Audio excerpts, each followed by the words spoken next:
खातिर काहे भागेलू दूरिया हो। तू तो भइलू जवान हमनी खातिर काहे भागेलू दूरिया हो। काहे भागेलू दूरिया हो।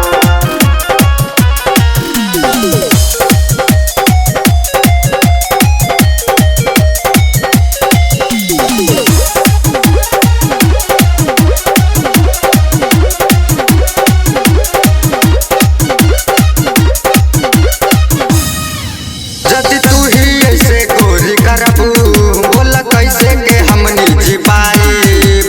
चढ़ल जवानी के दुखवाए रानी के तना दिन ले उठाई।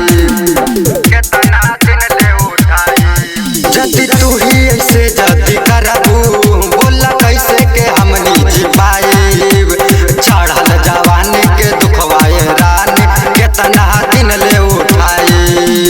चढ़ल जवानी के दुखवाए रानी केतना दिन ले उठाई। तू तो भइलू जवान